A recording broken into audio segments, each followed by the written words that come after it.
Hey guys, what's up? This is Dakota here with Inspire TCG, and I got our boy Charles Parr here today, aka CENA. And he got, what place did you get today?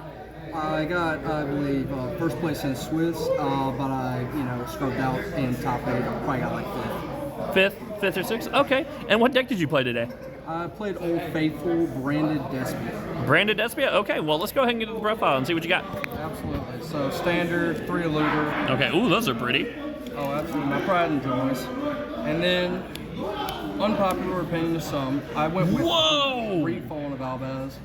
Cash, even for our locals, is still floating around in a thing, and it actually came up in my loss against Trap Tricks. I needed the 3rd Fallen of Alves, so 3 is just the way to go. All right. Then we have 2 Blazing Cartesia. She is absolutely god tier. Crack 2 is definitely the way to go in my opinion. You want to see her even with Fusion Deployment running in the deck. And because I don't have faith that they will not have it, 2 Ash Blossom helps with the mirror match. Ash is best hand trap in this format right now. This is literally your FTK right here. Exactly. Yeah. My deck is a glass cannon, but it is what it is. So one-ofs, Tragedy, Ad-Lib. I've never felt like I needed 2 or more for either of them.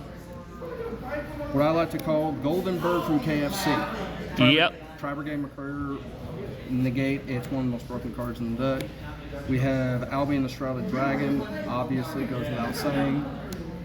Spriggan's Kit, people are torn on this, but this helps unbrick your hands, and it's also another card for Rembrandt if you start. Have you found more success, since people debate on this, have you found more success playing this card or not playing this card? I have found more success playing on this card because not only does it help unbrick my hand, but a card that I need to put back in my deck for like Albion during the end phase, it would be there. So it really just gives me a lot more variety and options. Okay, makes sense. So, Bestials, we have Rebellion, Magnum, Serenir, and Druisworm. Okay. I decided to try out, normally I run just the 1 Serenir and 1 Rebellion, but I decided to add a Magnemite and Druisworm because I was anticipating a lot more dark and light being around. The Druisworm came up once today against Dogmatica Rituals. The Magnemite never even got seen once. Yeah, and do you think you should have probably put something else in there in the place of those 2, considering the performance they gave? Yes, but again, it just depends on what it is, because at the same time, they were bodies that came up. I could have used them had I needed to. I felt like win more. Okay. That's 2 toxic cards in the deck. Dark Magician and Gimmick Puppet Nightmare. Dragoon, a lot of decks are scooping to it, and Gimmick Puppet Nightmare, because if I can't play Yu-Gi-Oh, you're not playing Yu-Gi-Oh. Counterintuitive to say that one, considering what you have to do to get to it, huh? Absolutely. 3 branded fusion standard. Then we've got 3 branded opening. I found myself 3 will always be in there unless I'm going second and the side is extremely critical. I might find myself siding 1 copy out, but no more than that. Then we have 3 fusion deployment. You do not run this at any less than 3. This card is too good. Fallen Alves, Blazing Cartesia, even Dark Magician swing over are problematic. Yeah. Do you think this card is even more prevalent with the new stuff from the from Cyberstorm Access? Absolutely. It is still. It's even more relevant than it is now. Okay. Konami's favorite. Cross out designator. Yeah. 3 cross out. We're back to 3 cross out. So honestly, like I said, Ash is such a glass cannon. You have to protect yourself when running this deck. It's not good enough to just rely on if they have it. Cross out is too good. They simply don't have it. That's just the rule. They just don't have it. Not when it comes to me. They have it. Okay. I decided to try out 2 Super Poly, and mainly it was for the Mud Dragon plays because I was anticipating, maybe some cash, math mech, as well as a lot of other stuff like dark. It honestly never came up even once. But it was worth trying to go to, considering. Do you think this would have been better shifted to the side? I honestly think it would have. Okay. 1-ofs for branded in red, branded in Ban it, get rid of it. Not until I get a super rare. This card is absolutely god tier. I wish I could run it too, but it's too bricky at 2. This card is absolutely the problem. I get this out along with a purple card. You are not playing Yu-Gi-Oh! Until I say. Yep. Card's broken. Yes, sir. One-ofs. Starters. This is an additional. Fuck you, Ash. Yep. Gold Sart and Foolish Barrel. You find yourself like, what's a side out going second? Yeah. Honestly, I'd go for the Gold Sart to be side out over the Foolish. But it's, again, down to preference. Cross out target. This has actually come up a lot as far as not just sending it to the grave, but also using it if I'm burning through my extra deck resources too quickly. Yeah. This card is just god tier. I resolved it 4 times today, and every time it was successful. My opponent gave me, death stare. Understandable. I would too. I would too. Now, as far as extra deck, we have the beautiful 2 Marigay, 3 is too clunky in my opinion. The extra deck is tight enough. Is that a Starlight? Yes, sir, it is. My pride and joy. 2 is the perfect ratio for this. Yeah. And then we have 2 Albion the branded. Again, the extra deck is just too tight right now. 2 is the perfect ratio. You could argue going up to 3 because you find yourself going into this on the field a lot more post CYAC. Yeah. 2 Rebellion. I decided to stick with 2 because cash for obvious reasons, but also 2 helps me recycle the fusions back into the grave, from the grave into the extra deck, and just helps recursion. And then we have my other pride and joy, Grand Guinal, the Despia. This card is by all means broken, the most broken card in the extra deck right now. And honestly, I could see it going to 2 as far as in the extra deck.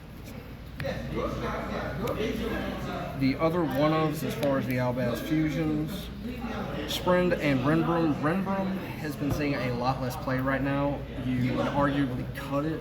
I kept it in because I loved having it as an interruption with Fallen Albaz on my opponent's turn. Yeah. Which is especially good if you had the card Tizia added to your hand, just pitch that and add it back. Yep. Sprint, this was for Contact C, but also because of it's an added option for the Fallen Albaz getting special summoned to steal a monster. Yeah. This was obviously for Super Poly. It never came up once, but again, it was worth the experiment. This would obviously be now post CYAC Albion, the Incandescent Dragon. The white one. Absolutely, the secret white one. And then Despia fusions. We have Queritus and then Masquerade. This came up in time. I always swear by this. Queritus is far better than Proskinian. Never run Proskinian over this if you have to run one of the 2. Yeah. Then Dragoon goes without saying. I decided to go to 1 because with it being a local format, I wasn't anticipating a lot of cash. This just beats so many decks right now. Yeah, absolutely. It's really good against Rogue too. Some Rogue decks just struggle to get around 1 Dragoon. Not to mention time aspect, pop card, burn you. Yeah. Guardian Chimera, standard. Yeah. Drago Stapelia. Standard.